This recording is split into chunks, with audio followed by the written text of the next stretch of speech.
Buongiorno and welcome back. Yes, Koi Fish Johnny, I'm back. It's been about 75 days, 80 days since I last posted, and there has been a lot going on here. I'm going to do some dedicated videos on each subject of, I've had a dropsy issue, unfortunately. I'm going to do a dropsy video, and I've had an issue that really caught me offside for a long time, and there's been massive changes that I found out recently that has affected the equipment that I use on my pond, has had a massively detrimental effect on the fish.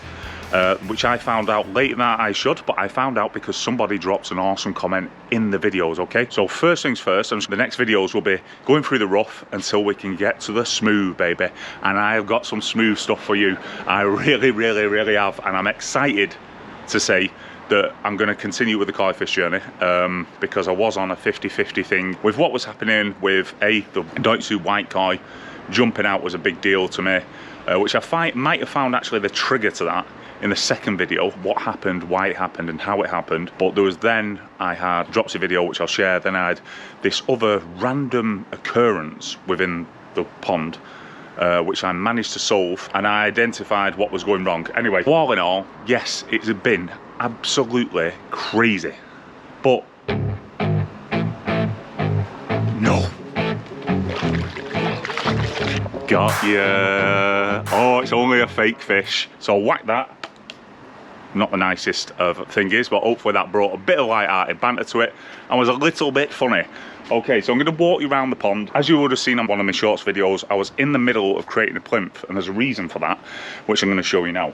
Okay, so we'll leave this child's toy to the side. In fact, if you remember, that was bought from the monster-in-law, so it actually came in useful to hopefully brightening up this episode. I've had problems with birds all my life, to be honest, but I've got this new issue, which is, oh, it's not a new issue, but I've got this pigeon shit.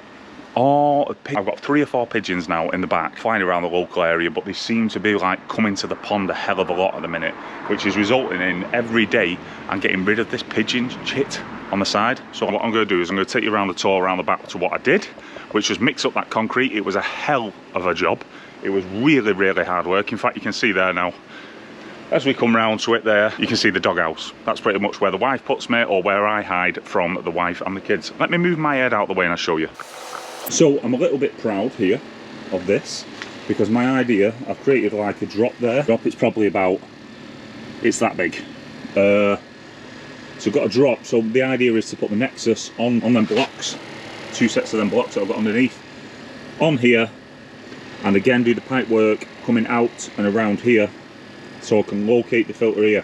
The reason, I did do this before, and the reason I moved it back is obviously I was going through that bacterial issue that devastated my pond, and for some reason I thought one of the ideas in my head at the time was, I've never had this problem when the filter was located there, so I took the filter from here and I moved it there.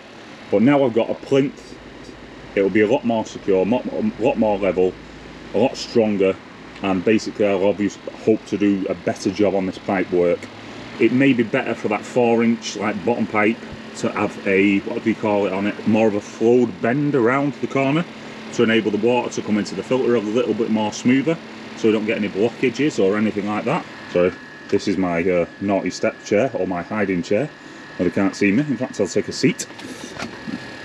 Okay, so you can see it's just become a bit of a dump where we put like paddling pools, old pipe work and stuff like that. I don't think I can reuse that. I think it'll be contaminated in some way, or if there's a good way of cleaning that old pipe work, so I'd like to reuse it rather than buy new stuff. That would be fantastic. And then we're going to try, it won't be this year now, it'll probably be the year after, that we try and create that home office here, so spreading across the back, the filter here, windows looking over the pond, should be tickety boo, bang bang boom. So there's been a hell of a lot going on recently, but like I say, we've got to go through this rough period and explain to you what's happened, how it's happened, what I found, which is what a lot of people are finding actually at the minute, as to the massive reason about what was affecting my fish really negatively, how the equipment I've been using isn't good enough for the job, what we can do about it, how I can address the issue going forward, and how I've dealt with the issue so far is one of the things. The dropsy episode, it's a horrible bloody episode to do. I don't want to do it,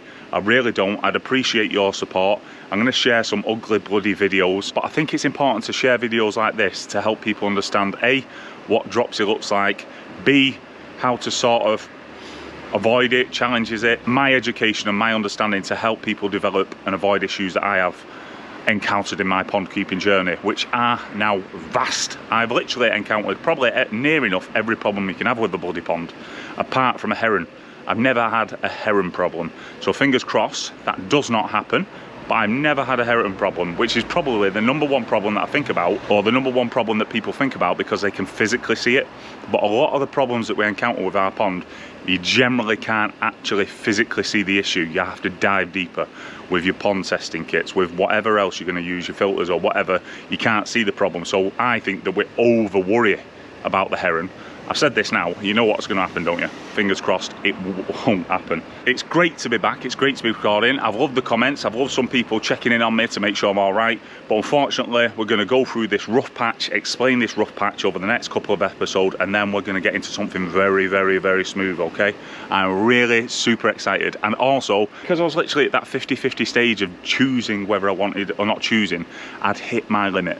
I've spoken to the wife during this. I'd hit my limit and I was like, if I can't protect or look after these koi effectively and good enough, I'm going to jack in the hobby. And that's where I was at. And I'm glad to say that you can see there at the bottom, I have got a few fish remaining.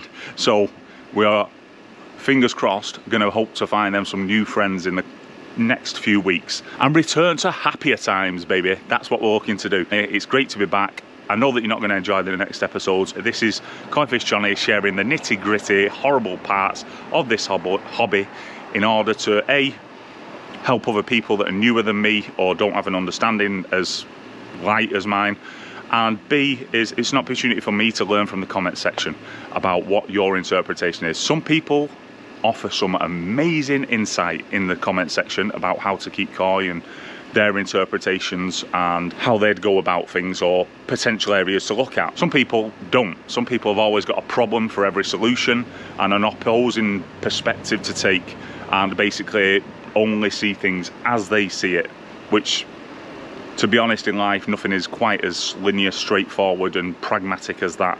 But in this koi keeping hobby there are some wild cards that get thrown at you, like for instance this right here. Let me crop this picture in here. Can you believe that?